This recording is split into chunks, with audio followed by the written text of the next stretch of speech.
एक व्यक्ति जो कभी पूजा पाठ नहीं करता लेकिन आराम की जिंदगी बसर करता है, वही दूसरा व्यक्ति सच्चे मन से भगवान की पूजा करता है लेकिन बहुत कष्ट और दुख उठाता है। ऐसा क्यों? आप जितना सत्संग करने लगोगे उतने ही दुख आएंगे, उमड़ उमड़ कर आएंगे। बड़े बड़े दुख एक साथ टूट पड़ेंगे तुम पर। जीवन से जैसे सुख तो गायब ही हो जाएगा। तुम जितना गीता पर या सत्संग करोगे उतने ही जबरदस्त दुख आएंगे। क्या तुम्हें नहीं पता कि जिस गति से तुम सत्य को खोजते हो उससे तेज गति से सत्य तुम्हें खोज रहा है। जितने तुम उत्सुक हो उससे कई ज्यादा वो प्रतीक्षा में बैठा है। यदि तुम एक कदम सत्य की तरफ बढ़ाते हो तो सत्य लाखों कदम तुम्हारे लिए आगे बढ़ता है। इसीलिए जब तुम भजन करते हो तो सत्य तुम्हें अपने पास लाने के लिए मायाजाल बिछाता है। एक होती है प्रकृति और एक है परमात्मा।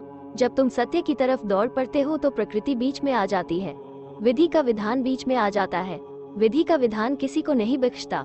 ये बड़ा प्रबल है, इतना प्रबल है कि स्वयं भगवान भी इसे नहीं बदल सकते।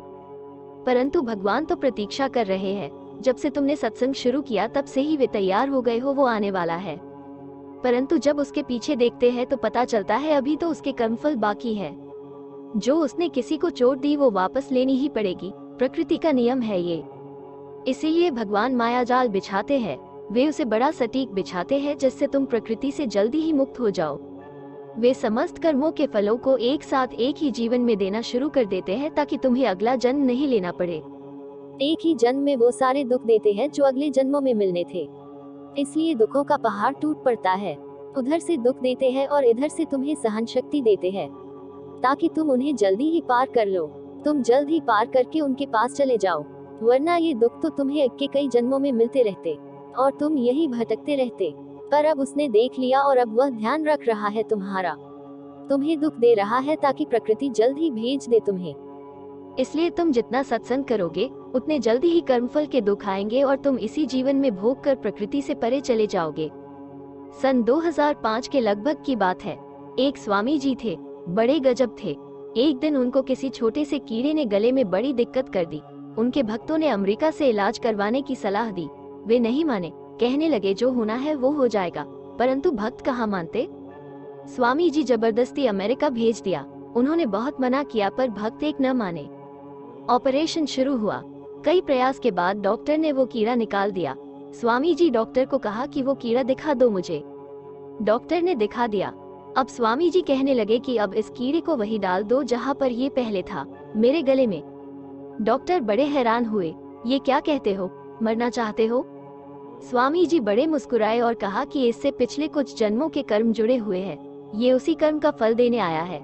यदि आप इसे निकाल दोगे तो मेरा कर्म फल बीच में ही रुक जाएगा, फिर अगला जन्म लेना पड़ेगा और इसे भुगतना पड़ेगा। और अब इतनी प्रतीक्षा नहीं होती मोक्ष के लिए, परमात्मा प्रतीक्षा कर रहे हैं।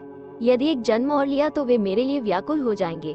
इसलिए इस कीड़े को वापस डालो ताकि मैं अपने कर्मों से जल्द ही मुक्त हो जाऊं। डॉक्टर ने नतमस्तक होकर वो कीड़ा वापस डाल दिया और कुछ दिन बाद स्वामी जी की मौत हो गई। वे मुक्त हो गए, सत्य से मिल गए। इसीलिए ये मत सोचना कि भगवान तुम्हारी सुनता नहीं, बल्कि जब सत्संग आरंभ हो और दुख मिलना शुरू हो जाए तो समझ जाना कि तैयारियां शुरू हो गई। दुख बड़ी प्यारी चीज है। यदि तुम सत्संग नहीं करते तो तुम्हें भी दुख तो मिलेगा।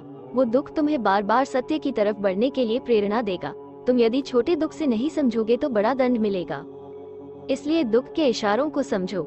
जब बिना कारण ही मन दुखी होने लगे तो समझ लेना अब सत्य की दृष्टि तुम पर पड़ रही है। अब तुम सतर्क हो जाना, सावधान हो जाना। सत्य कर्मों से जुड़ने का समय आ गया है और बुरे कर्मों से बचने का प्रयास करे।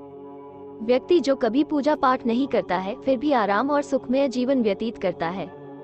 इसके पीछे रहस्य यह है कि उसके पूर्व जन्म में किया गया पुण्य कर्म जो उनके भाग्य में सहायक होता है।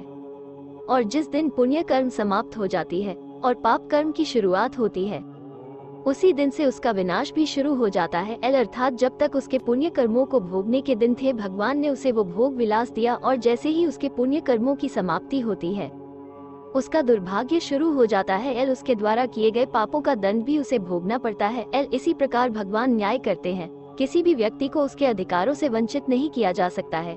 ये धर्म और नीति विरुद्ध कार्य है। अतः वो पुण्य और पापों के फल को पूरा पूरा भोगने का अधिकारी है। इसका उदाहरण आपको देखने को मिला होगा या भविष्य में मिल सकता है।